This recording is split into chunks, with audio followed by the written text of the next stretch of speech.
જાન આપીશું પરંતુ જમીન નહીં, આ શબ્દો અમે નથી કહેતા, આ કહી રહ્યા છે આદિવાસી નેતા કલ્પેશ પટેલ। જી હા, વલસાડ જિલ્લામાંથી પસાર થઈ રહેલ ફ્રેડ કોરિડોર પ્રોજેક્ટના વિરોધમાં આજે ફલાદરા ગામે એક બેઠકનું આયોજન કરવામાં આવ્યું હતું, જેમાં ચીખલી ધારાસભ્ય અનંતભાઈ પટેલ, પૂર્વ સાંસદ કિશનભાઈ પટેલ અને આદિવાસી નેતા કલ્પેશ પટેલ ખાસ ઉપસ્થિત રહ્યા હતા। નમસ્કાર। આજે ખાસ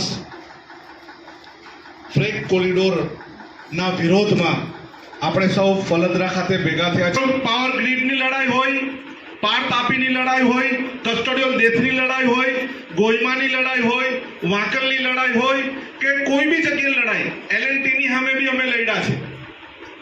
એટલે કોઈની સામે લડવા વગર હથિયાર મૂકી દીધા તો આ સરકાર આપણને 1 રૂપિયો આપવાની નથી કરેલી। અહીંના જ મંત્રી એમ કીધેલું કે અમે મોટા ડેમ નથી બનાવવાનો, તો મને એમ લાગે 500 કરોડના પ્રોજેક્ટના ડેમ કઈ નાના કે મોટા આવે। અહીંના જ મંત્રી એમ કીધેલું ગુમરાહ કરવાની વાત કરે છે ને ધરમપુરમાં મીટિંગ બી કરેલી એમણે, અને અહીંના જ એમ કીધેલું કે અમે કોઈને ઘૂસવા નહીં દેવું ધરમપુરમાં, ને આખું ધરમપુર ઘેરી લીધેલું અને 16 જેટલી રેલી કરી, અટક્યા નથી। આજે હાંજ સુધીમાં ખૂટા કાઢીને ફેંકી દો। કોઈ પૂછવા આવે તેમ કહેવાનું અમારા આનંદભાઈ ધારાસભ્યએ કીધેલું ખૂટા કાઢી નાખવાના, જે પણ કેસ કરવો હોય તો મારા પર કેસ કરે।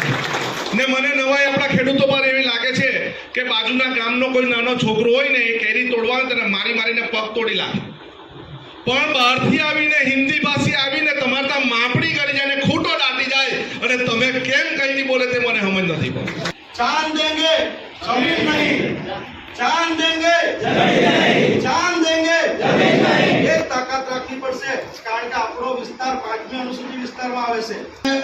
લોકસભાના ઇલેક્શનમાં અહીંયા આવ્યા હતા ત્યારે દુલસાડ ગામે મીટિંગ થઈ, ત્યારે પણ અમે જાહેર મંચ પરથી કીધેલું કે આપણા વિસ્તારમાંથી આ પ્રોજેક્ટ જાય છે, પરંતુ અમુક લોકો દ્વારા આપણને એમ કહેવામાં આવશે, કલેક્ટરે પણ કીધું હતું કે આવો કોઈ પ્રોજેક્ટ નથી, આનંદભાઈ છેતરે છે, અને અત્યારે પણ હું તમને કહી દઉં આનંદભાઈ અહીંયા આવ્યા છે ને એટલે અમુક લોકો કહે છે કે આનંદભાઈ છેતરવા નીકળ્યા છે, પણ પાર તાપીની ઓગણીની લડાઈ હતી ને ત્યારે બી અમને એવું જ કહેવામાં આવેલું કે આનંદભાઈ છેતરે છે, અને સરકારના મંત્રીએ કીધેલું કે આવો કોઈ પ્રોજેક્ટ નથી। પછી 16 જેટલી રેલી કરી અને મુખ્યમંત્રીએ પણ સુરત ખાતે આવીને એ પ્રોજેક્ટ રદ કરવો પડ્યો છે।